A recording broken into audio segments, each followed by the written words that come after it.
Hello there, traveler. Welcome to the castle. Or, I guess more accurately, Furry Pirate Paradise by BarryBananass. I'd like to share my thoughts about a book I've read, if you're willing to indulge a dragon. Thank you, traveler. Let's begin. Symphony of Shifting Tides is a novel written by Leilani Wilson and published by Gull Publications. Gull Publications is no longer in business, but you may be able to find a copy of the book on Amazon. A wonderful fantasy adventure that stars a trans character center stage. I really fell in love with all the characters in the book. Verse, Zan, Cecilia, Basil, and Karina are great to follow throughout the course of the story. Two things to know up front about the book. One of the main characters, Verse, speaks in an accent in all of their dialogue.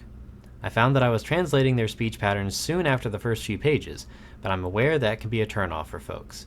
I think it's a neat way to show that this character is speaking in a language they're unfamiliar with, but I digress.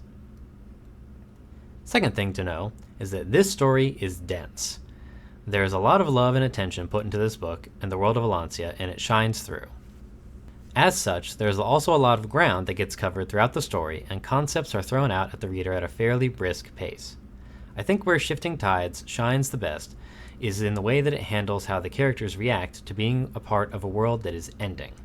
The process is slow, but it's still happening, and how each character reacts to it feeds into the narrative. One of my favorite bits in the book are the chapters where the author takes a moment to focus on one of the 5 main characters in a section that is meant to give more background on that particular character. These chapters give the author the space to show what that character is about and who they are in the midst of this much larger story. Alongside the main plot, there is also a subplot of Verse finding out more about their past and what role they have in everything.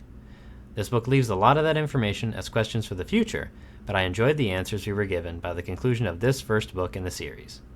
If you're interested in reading more fiction starring trans and LGBTQ+ characters navigating a dying fantasy world, I would absolutely recommend picking this up and giving it a try. Until next time, curl up with a good book and be kind to yourself.